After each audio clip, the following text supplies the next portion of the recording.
For more analysis, I want to bring in Leslie Sanchez. She's a CBS News political contributor and Republican strategist, as well as Lynda Tran, a CBSN political contributor, Democratic strategist, and founding partner at 270 Strategies. And also here with me on set, Caitlin Huey-Burns. She's a CBSN political contributor and a reporter for Real Clear Politics. Leslie, let's kick it off with you. The president said that he did a great job this week on North Korea. He praised the dictator. He saluted a North Korean general. Unclear exactly where the administration is going with denuclearization. How are his fellow Republicans responding?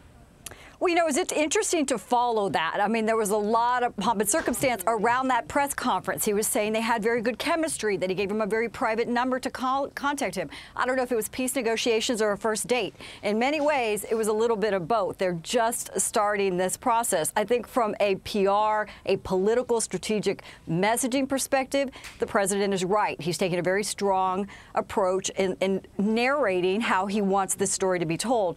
But I think if you look at the military or the diplomatic establishment, they're going to continue to remain, and fellow Republicans, with a defensive posture as it comes to thinking about North Korea and protecting our allies in the region. Yeah, it did have sort of an awkward first date feel, kind of like when your parents set you up on a date and it's a little awkward.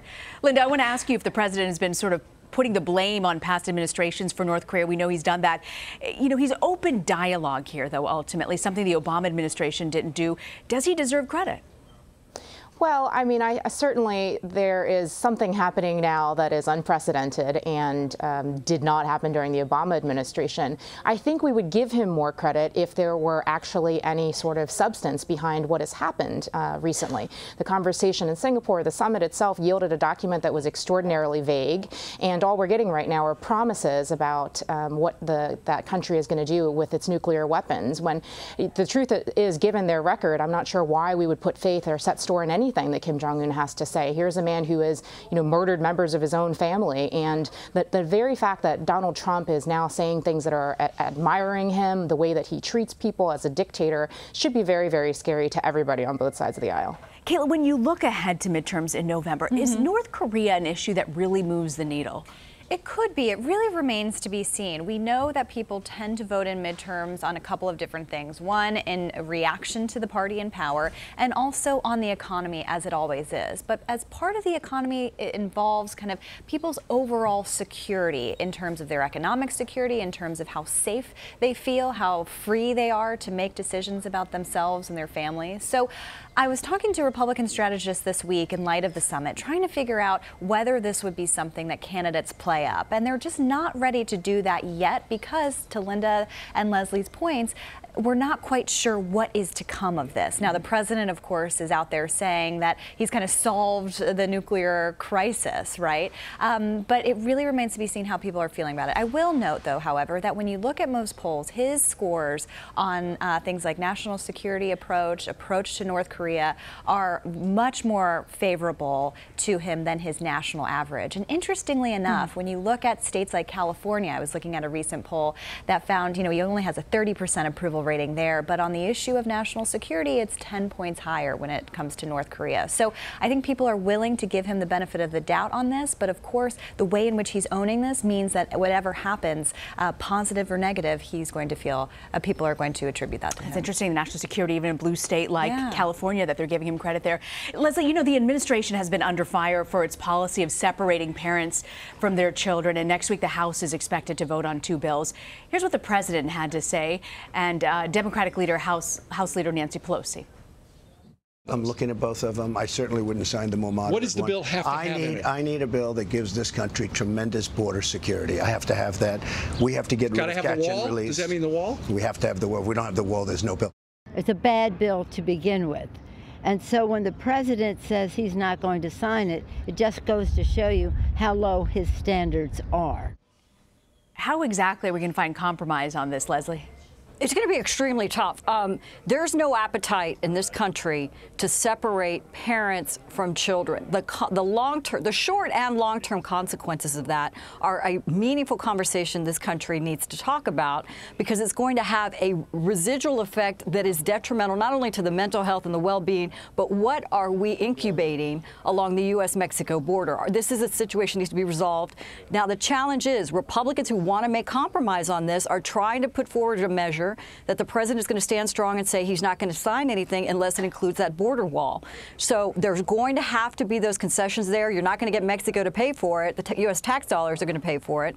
But Democrats are going to have to feel that pressure as well to come to the table and find a very messy compromise in the middle. Lynda, it sounds like Leslie's saying that this issue of family separation could be used maybe as a bargaining chip for these immigration bills next week. So if that's the case, do you think Democrats can just walk away and refuse that?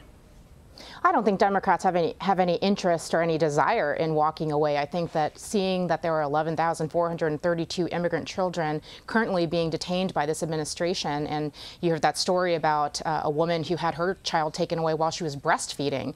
These are the kinds of things that pull at the heartstrings, but also just substantively, Democrats have said we need to solve for a very, very long time. So they don't have any interest in walking away.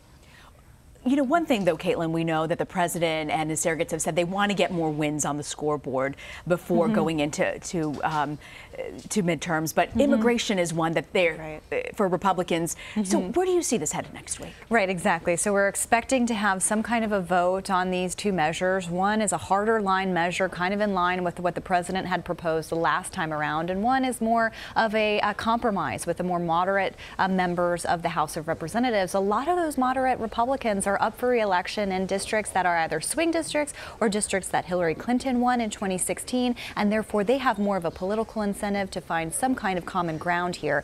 What the president said today about dismissing that kind of bill is no small thing, because as we know from the last iteration of this, Republicans on the Hill really need the president's buy-in, not only in terms of getting it signed, but in terms of political cover. They don't necessarily trust that if they vote for something that he'll have their back on something like immigration, especially since he has directed or the Attorney General has taken this really hard line approach, which has resulted in what we're seeing on the border. Complicated calculus, but as Lynda said, 11,000 kids there in limbo at this point.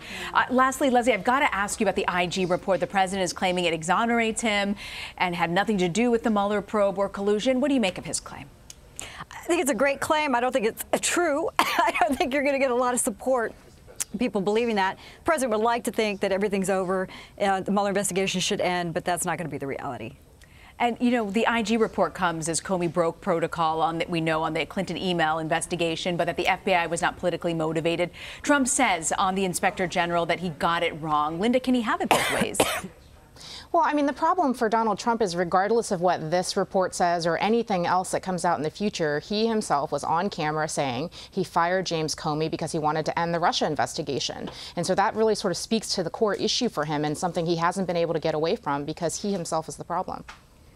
So when you're talking about Democrats, Caitlin, they're also trying to use this, saying, you know, what do you make of the back and forth here on that? You know, Comey is such an interesting figure when it comes to the political atmosphere because both Republicans and Democrats just really don't like him. I was talking to Democrats when he put his book out, and there was a lot of, you know, PTSD among a lot of Democrats who blamed him for that election. And this IG report confirms a lot of their concerns, suspicions about his behavior during the election. I think the broader point here with this IG report is that, you know, the president has talked a lot about the lack of integrity at the FBI. He's undermined the Mueller investigation all the way through. What's ironic a little bit, though, is that there have been instances that could be pointed to as, you know, consequential decisions at the FBI, things that shouldn't have been done, behavior that should not have been made. Those text messages are implications of that. The other IG report related to Andrew McCabe, the Deputy Attorney General, was also Deputy FBI Director, was also really stunning. So if the president didn't weigh in on these things, a lot of these things could just speak for themselves and perhaps get to